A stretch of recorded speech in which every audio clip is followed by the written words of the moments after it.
Hi friends, అందరికీ నమస్కారం. నేను మీ ఎంపీఆర్. మన రాష్ట్ర ఉప ముఖ్యమంత్రి పవన్ కళ్యాణ్ గారు ముఖ్యంగా ఈ లడ్డు కల్తీ విషయంలో ఆయన చేసిన విధానం, ఆయన చేసిన ఓవరు, నేనే హిందువుని, నేనే సనాతన ధర్మం కాపాడుతానంటూ ఆయన చేసిన నానా యాగి ఇప్పుడు మాత్రం నెటిజన్లు బాగా ట్రోల్ చేస్తూ ఉన్నారు. ఎందుకంటే ఈ లడ్డు కల్తీ విషయంలో సర్వోన్నత న్యాయస్థానం నిన్న అధికార పార్టీని, అధికార ప్రభుత్వాన్ని తప్పుపట్టడంతో పవన్ కళ్యాణ్ గారు అలాగే ప్రస్తుత ముఖ్యమంత్రి గారు ఏం మాట్లాడలేక సైలెంట్ అయిపోయారు. ఎందుకంటే వీరిద్దరు చేసిన నాణ్య యాగి అలాంటిది. అయితే పవన్ కళ్యాణ్ గారు మరి ఇంకా ముందుకెళ్ళేసి అసలు భారతీయ జనతా పార్టీ తర్వాత మేమే చంద్రబాబు నాయుడు గారికి కూడా ఆ క్రెడిట్ ఇవ్వకూడదు అనేంత ఉద్దేశంతో ఆయన ముందుకెళ్ళి మరి రచ్చ చేశాడు ఆంధ్ర రాష్ట్రంలో. అయితే పవన్ కళ్యాణ్ గారు ఇంతకు ముందు మరి ఇప్పుడు చెప్తున్నట్టుగా సనాతన ధర్మం నేనే హిందువులని చెప్తున్నట్టుగా గత 10 సంవత్సరాలుగా ఒకసారేమో సెక్యులర్ భావాజాలు ఉన్న వాళ్ళతో కలిశాడు, నేను కమ్యూనిస్టులతో కలిశానని చెప్తాడు.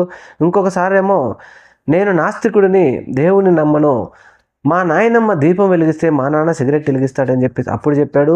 2024 సార్వత్రిక ఎన్నికల్లో బీజేపీ పార్టీతో కలిసి మేమే హిందువులం, సనాతన ధర్మం నాదే అంటూ రకరకాల విధంగా మాటలు మారుస్తూ ఈ విధంగా పవన్ కళ్యాణ్ గారు వెళుతూ ఉన్నారు.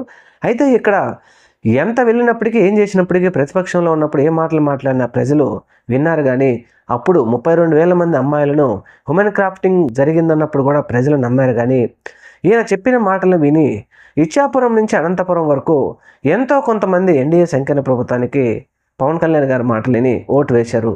అయితే పవన్ కళ్యాణ్ యాక్చువల్గా ఆంధ్రప్రదేశ్ రాష్ట్రంలో 3వ ప్రత్యామ్నాయ పార్టీగా ఎదుగుతారు అని చెప్పేసి కొంతమంది ఆశించారు. తక్కువలో తక్కువ మంది. రాష్ట్రంలో వైఎస్ఆర్సీపీ, తెలుగుదేశం పార్టీ 2 ఉన్నాయి. గెలిస్తే ఆ పార్టీ గెలవాలి, లేకపోతే ఈ పార్టీ గెలవాలి అన్నట్టుగా ఉంది. పవన్ కళ్యాణ్ గారు జనసేన కనుక అభివృద్ధి చెందితే 3వ పార్టీ ప్రత్యామ్నాయంగా రావచ్చు అని చెప్పేసి చాలామంది అనుకుని పవన్ కళ్యాణ్ గారిని సపోర్ట్ చేశారు. అయితే పవన్ కళ్యాణ్ గారు కూడా ఆ ధీటుగా ఎదగాలి అనే ప్రయత్నం చేసినప్పటికీ ఏ సమయంలో కూడా చంద్రబాబు నాయుడు గారికి ఇంత చిన్న ఏదైనా జరిగితే నేనున్నాను అని వెళ్ళటంతో ప్రజల్లో ఎలక్షన్లకు ముందు, అధికారం రాకముందు సైలెంట్గా ఉన్నారు. కానీ అధికారం వచ్చిన తర్వాత కూడా పవన్ కళ్యాణ్ గారు ప్రజల సమస్యలను గాలికి వదిలేసి ఎంతోమంది వరదలు వచ్చి కొట్టుకుపోయినాయి, వరదల వల్ల నష్టపోయిన ప్రజలు, రాష్ట్రంలో ఒక పక్క కరువు, అనేక మంది ఆడపిల్లల మీద జరుగుతున్న అఘాయిత్యాలు కానీ, కొన్ని ప్రైవేటు పరిశ్రమలలో జరుగుతున్న అఘాయిత్యాలు కానీ, ఆడపిల్లల వసతి గృహాలలో అన్నం కూడా సరిగా పెట్టకపోతే వాటి మీద కానీ ఏటి మీద కూడా స్పందించినటువంటి మన ఉప ముఖ్యమంత్రి పవన్ కళ్యాణ్ గారు తిరుమల తిరుపతి వెంకన్న విషయంలో లడ్డు కల్తీ జరిగిందని ఒక ముఖ్యమంత్రి గారు చెప్పిన విషయంలో ఈయన మరీ ఎక్కువగా ముందుకెళ్ళిపోయి ప్రజలలో బాగా బలహీనపడిపోయారు. ఒక చెడ్డ పేరు అయితే తీసుకొచ్చింది. ముఖ్యమంత్రి నారా చంద్రబాబు నాయుడు గారు, డిప్యూటీ ముఖ్యమంత్రి పవన్ కళ్యాణ్ గారు ట్విట్టర్లో ఈరోజు ట్రెండింగ్లో ఉన్నారంటే అనేక రాష్ట్రాల వాళ్ళు, తమిళనాడు, కన్నడ, కేరళ, కొచ్చి, ఒడియా లాంటి, పంజాబ్ లాంటి భాషలలో కూడా వీరు ట్విట్టర్లో హ్యాష్ట్యాగ్లు పెట్టి నాయుడుజీ, పవన్జీ అంటూ వీళ్ళైతే చెబుతున్నారంటే దీనికి కారణం మాత్రం పవన్ కళ్యాణ్ గారు చేసిన ముఖ్యమంత్రి గారిని చేసిన తప్పుడు ఆరోపణలు అని చెప్పాలి.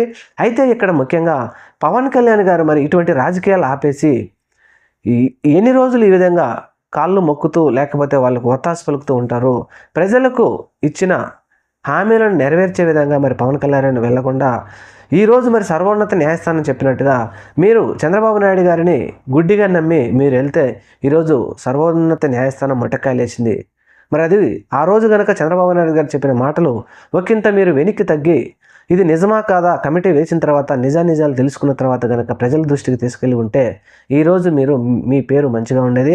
అలా కాకుండా గుడ్డెద్దు చేలోబడ్డట్టుగా పవన్ కళ్యాణ్ గారు ఏది చెప్తే అది అన్నట్టుగా ఆయన ముందుకెళ్లడంతో ప్రజల దృష్టిలో బాగా బలహీనపడిపోయారు. ఈరోజు ముఖ్యమంత్రి గారికి, పవన్ కళ్యాణ్ గారికి తిరుమల తిరుపతి వెంకన్న భక్తులు కోట్లాది మంది క్షమాపణలు చెప్పాల్సిందే అని చెప్పి అడుగుతున్నారంటే దీనికి కారణం ఎవరు? సనాతన ధర్మం, హిందూ ధర్మం అనేది దాని గురించి మీరు ఒక్కళ్ళే కాదు, కోట్లాది మంది భక్తులు కూడా కోరుకుంటా ఉన్నారు. మీరు మాత్రం క్షమాపణ చెప్తే గనక ప్రజల దృష్టిలో ఒకంతైనా, ఎందుకంటే అన్ని రాజకీయ పార్టీలు తప్పులు చేయకుండా ఏ పార్టీలు ఉండవు, తప్పులు చేస్తూనే ఉంటాయి. తప్పు జరిగిపోయింది కనుక ఇలాంటివి భవిష్యత్తులో జరగకుండా చూసుకుంటామని ఒక విషయం కనుక చెప్తే మీరు మీ పరువు ప్రజల్లో నిలబడుతుంది. అలా కాకుండా సర్వోన్నత న్యాయస్థానం చెప్పినప్పటికీ మేము చెప్పిందే కరెక్టు, లడ్డులో కల్తీ జరిగింది అనే విషయాన్ని కనుక గట్టిగా మీరు పట్టుకొని ఉంటే మాత్రం ఖచ్చితంగా ఈ విషయంలో పవన్ కళ్యాణ్ గారికి ఇప్పటికే జరగాల్సిందంతా జరిగిపోయింది. 5 సంవత్సరాల కంటే ఎక్కువ జరగాల్సిన చెడ్డ పేరు ఈ 3 నెలల్లోనూ తీసుకొచ్చారు. తెలుగుదేశం పార్టీ వారు చేస్తున్న పనులన్నిటికీ వత్తాసు పలుకుతూ పవన్ కళ్యాణ్ గారు కూడా ఆయన పార్టీని వృద్ధిపరచుకోవడానికి ప్రయత్నం చేయకుండా ఆయన అక్కడే ఉండిపోతున్నారు. ఎందుకంటే 3వ ప్రత్యాయం అనేది రాష్ట్రంలో ఎదగకుండా ఆయనే చేసుకుంటున్నారు. చూద్దాం మరి రాబోయే రోజులైనా ఇలాంటి తెలుగుదేశం పార్టీకి అవసరం వచ్చినప్పుడల్లా కాకుండా వారి పార్టీని ప్రత్యామ్నాయంగా తీసుకొచ్చేందుకు ప్రయత్నం చేస్తారా లేదనే రాబోయే రోజుల్లో చూద్దాం. Thank you. మన ఛానల్ని తప్పకుండా లైక్, షేర్, కామెంట్ చేయండి. Thank you.